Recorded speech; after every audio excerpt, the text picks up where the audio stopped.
Your Grace," Lucas greeted to Prince Allesio, who grunted quietly beneath his breath. "She will need to retire to her quarters for the night now, and my father has ordered for all alphas to convene at his study for a detailed report on the events from tonight," Prince Allesio continued. "I hope you have not come with the intention of driveling." Lucas frowned slightly at Prince Allesio's choice of words. Nivea prayed within her heart that the young Varlston would let Prince Allesio's words go. But of course, an alpha wolf would always be an alpha wolf, never bending to disrespect, regardless of the situation. "I may be within your territory, but you have no say in my personal affairs, Your Grace. Driveling or whatnot, it is between myself and Princess Nivea," Lucas countered in a dark tone. Nivea winced as she knew Lucas's words had most likely just nailed her to a chopping block. "What do you have to say then, sister?" Prince Allesio asked, placing Nivea directly within the line of fire, like she expected he would. "My brother is right. I have had a tiring day, and I am positively exhausted. I will retire first, and it is proper courtesy you respond to my father's summons promptly," Nivea replied in a blank tone.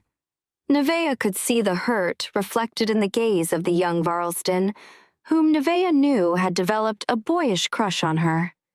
As Lucas began to head away dejectedly, Nivea spoke up. "But, of course, we are to meet as you have earlier scheduled? You did promise to go into town with me before your departure, and I would very much like to show you to my favorite pastry chef. He makes magic with his hands, and I am positive you would love his delicacies." Nivea could feel Prince Allesio's glare on her, but she ignored him.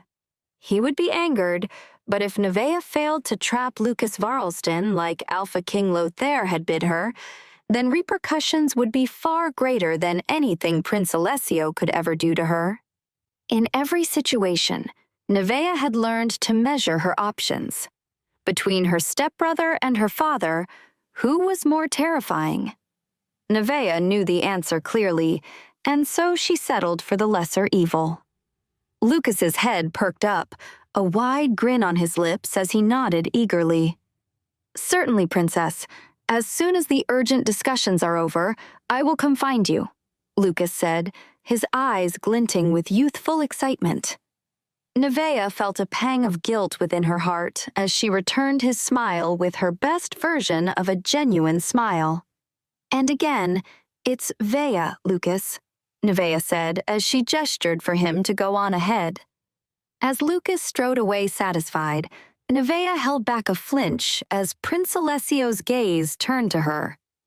"Menvi elumet cur," Prince Allesio said in the ancient woven tongue before he also headed away. Nivea's eyes fluttered closed as the meaning of Prince Allesio's final words rang through her mind, a familiar and unwelcome terror gripping her. "Menvi elumet cur. I will come find you too." Nivea leaned her head against the edge of the wooden bath, watching through hooded lids as a faint crimson blush colored the water around her. She heaved a quiet sigh, knowing she would do herself no good if she remained within the bathwater for too long. She quickly washed herself and stepped out. Nivea stood before her floor-length mirror, inspecting the wound left behind by the black dragon. Nivea frowned. This was the longest it had taken any of her wounds to heal. But she guessed for a wound of such severity, this was already unbelievably rapid healing. Nivea did not bother putting any healing herbs on it. The lighter wounds had already begun closing up, and she knew in a day or two she would be as good as new. Nivea picked up a clean strip of bandage. She wrapped it securely around her torso before she pulled on her nightrobe and tossed the bloodied remains of the white tunic, as well as the black tunic, into the fireplace. Nivea sighed. She had taken the time to return to fetch the shredded pieces of her ball gown as well, just to make sure no traces were left behind, other than the obvious blood trail. However, there was nothing Nivea could do about that. She could only reassure herself that their search would lead to a dead end. Nivea did not share the scent of her wolf, and so they could never trace the scent of the blood back to her. And even if they looked out for everyone who had an injury, they still would not come looking around Nivea's quarters. The most likely conclusion would be the fact that the unidentified alpha wolf had left Eclipse borders, which suited Nivea perfectly. Nivea threw the remains of the distasteful dress into the fireplace as well. Now that she was back within the comfort of her quarters, and with no governess breathing down her back, Nivea felt as though she could finally breathe as she pulled on a pair of night robes and headed to bed, collapsing down on her bed with exhaustion. Nivea lay there, gazing up ahead, unable to believe she had just risked exposing her most closely guarded secret to save the pup of her governess. The very same governess who had taken it as a point of duty to make Nivea's day-to-day life a living hell. "You are completely nuts, Nivea. There is no saving you," Nivea reprimanded herself as she let her mind slowly return to calm, knowing she had successfully averted this disaster. Nivea had a feeling there would be many more to come, but at least for now, she could take a deep breath and just sleep away all the tension. Whatever came afterwards, Nivea was certain she would make it through. She had survived this long walking on eggshells. She was used to it now. Nivea then pulled her covers aside and climbed into bed, falling asleep as soon as her head touched the pillow. Nivea awoke the next morning to loud knocking on her door. She groaned in annoyance as she pulled her pillow over her ears and turned over on her bed, facing her back to the door. The knocking continued, growing louder and more persistent the longer Nivea ignored it, and it was also accompanied by a voice. "Princess! Princess!" The voice kept on calling, and Nivea growled beneath her breath as she sat up on her bed, cursing her pathetic fate. "Can't I get even a moment of peace?" Nivea huffed in annoyance as she got off her bed and headed to the door, unlatching the lock and fixing the young she-wolf at the other side a blank stare. Nivea found herself even more irritated when the lips of the young she-wolf stretched into an overly bright smile, and Nivea wondered what exactly could make anyone so excited in the morning hours. "Who the hell are you?" Nivea asked in a blank tone. "Morning greetings, Princess. I am Layla, to fill in for your governess till she is restored to health.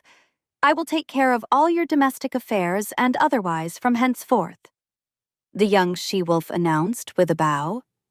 Nivea sighed.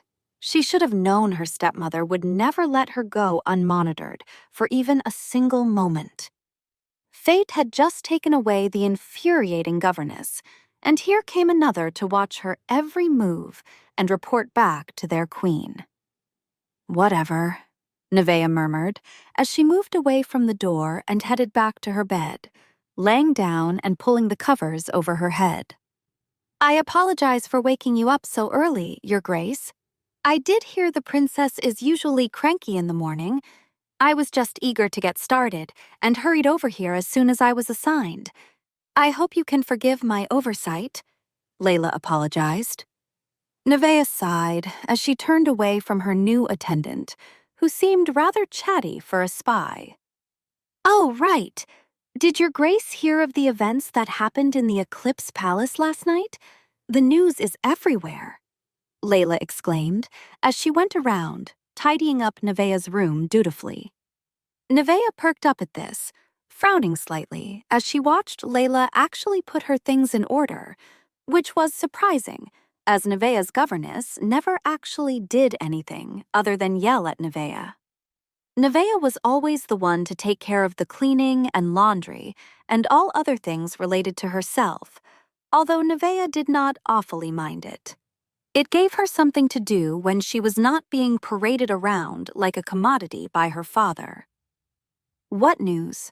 Nivea asked, as she pulled her pillow off from over her head and sat up, wincing slightly at the searing pain that shot through her side. "Your Grace doesn't know? The Dragon King was here," Layla exclaimed, excited to have Nivea's interest. Nivea's eyes widened in horror as she slumped back on her bed. Nivea thought in panic. Dragon King? What Dragon King? The actual supreme lord of the supernatural realm? That Dragon King? Wait, that's not the end. You've just had a free taste. Now get the full story on the Pocket FM app, link in description. Check out our next video and playlist, and don't forget to like, share, and subscribe.